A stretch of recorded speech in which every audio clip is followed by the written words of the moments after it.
All right, so we're diving into Numbers, specifically Numbers 14.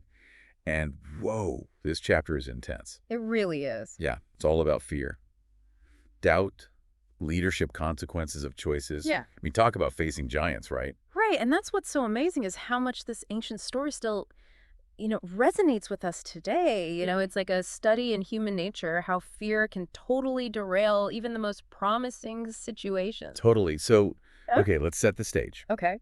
The Israelites, they're fresh out of slavery in Egypt. Yeah. Right? They're on the brink of entering the promised land. Mm. Freedom, abundance. Mm. New beginning, the whole deal. Yeah. So Moses sends out 12 spies to check it out, right? Mm-hmm. But they come back with a report that sends shockwaves through the whole community. Yeah, 10 of the 12 focus on the challenges. They're talking about powerful enemies, fortified cities. Right. They just paint this picture of insurmountable obstacles, and they're emphasizing these giants in the land. The giants. And with their fear, it just becomes contagious. It's like they totally forgot all those miracles they'd seen. Mm-hmm. Like God parting the Red Sea, providing food in the desert. Right. Poof, gone. Their faith just crumbles in the face of the unknown. And that's where things get really heartbreaking. Yeah. The Israelites, instead of rallying around this promise of the promised land, right? Right. They choose to cling to what's familiar, even if it means going back to oppression in Egypt. Wow. They'd rather face a known hardship than an uncertain future, even if that future holds amazing potential. But amidst all the panic and negativity, two spies stand out, right? Caleb and Joshua. Yeah. They urge the people to remember God's faithfulness, to have courage, to trust that the same God who delivered them from slavery will lead them to victory. It's such a powerful moment of dissent. They don't deny the challenges are there, Right. but they choose to focus on the possibility or Yeah. on the power of faith to overcome all these obstacles. It's Right. such a stark contrast to the fear that's gripping everyone else. And their courage comes at a cost, right? The crowd, fueled by fear and anger, wants to stone them. Yeah. It's a chilling example of how groupthink can just take over, how doubt and negativity spread like wildfire. Makes you think, what allows someone like Caleb facing that same report, to choose faith over fear? Yeah. What gives him that strength to stand firm even when everyone else is against him? That is the question, isn't it? I mean, it's such a human dilemma. Totally. We've all been in situations where fear just threatens to paralyze us, where the easy path seems so much more appealing than the challenging one, even if we know deep down it's not the right choice. Absolutely. And the consequences of the Israelites' collective fear, they're huge. Yeah. I mean, their lack of faith enrages God. He even threatens to wipe them out and start over. Wow, that's a powerful reaction. It's a moment of divine disappointment, I think, of tough love. Yeah. God's anger, it reflects how heartbroken he is over their lack of trust. Mm-hmm. And it shows just how important their choices are and the impact it has on their relationship with him. It's a powerful reminder for us all, I think. Yeah, it is. But even in his anger, God shows mercy. He allows Moses to intercede for the people. He offers them forgiveness. Yeah. There's a powerful lesson there about second chances, even when we really mess up. For sure. But forgiveness doesn't erase consequences. Right. And in this case, the consequence is a big one. A whole generation is sentenced to wander in the wilderness for 40 years. Wow. They'll experience hardship, loss, and a prolonged journey to the very place they longed for. It's like being so close to your goal and then, boom, detoured. Right. Forced to take a longer, more difficult path. Yeah. It really highlights that our choices have these ripple effects. They do. Impacting not just us, but, future generations. Their children will inherit the consequences of their parents' fear and lack of faith. Makes you wonder what they thought about during those 40 years of wandering.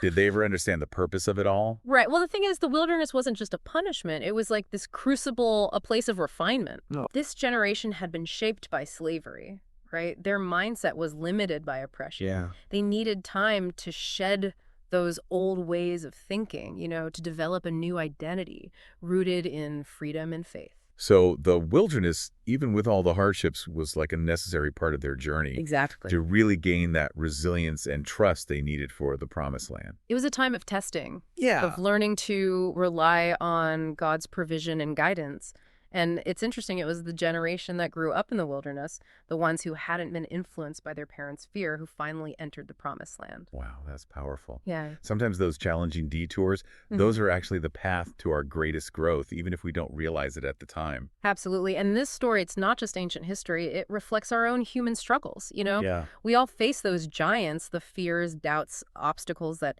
seem impossible to overcome. We do. And we all experience those wilderness seasons, times of uncertainty, loss, or disappointment where we feel lost. It's comforting to know we're not alone in those struggles. Yeah.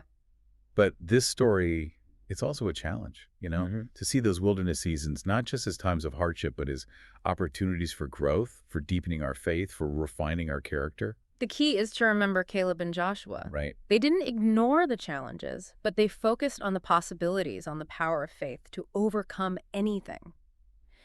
Their story, it's a reminder that even when things seem impossible, we have a choice to give in to fear or to rise above it.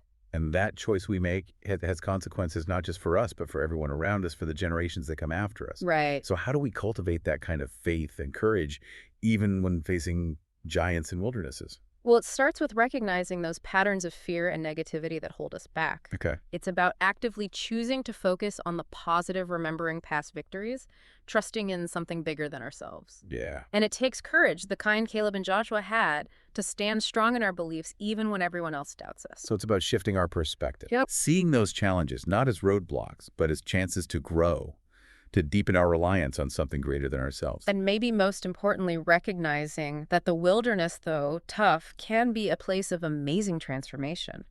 It's where we break free from old patterns, develop resilience, and ultimately become who we're meant to be. It's interesting to think about the leaders in this story, too. Yeah. Moses, even though he had his own moments of doubt, he still persevered. Yeah. He guided the people, interceded for them, reminded them about God's faithfulness. Moses is such an interesting guy. Yeah. He wrestles with being human, he gets frustrated, but his commitment to God and to the people shines through. He's Yeah. like the model of servant leadership, even when they rebel against him and doubt him. Right. And then you have Caleb and Joshua, totally different kind of leadership. Yeah. A boldness, a willingness to stand up and say what they believe, even if it's not popular. Their faith is contagious. They Right. don't just accept that negative report.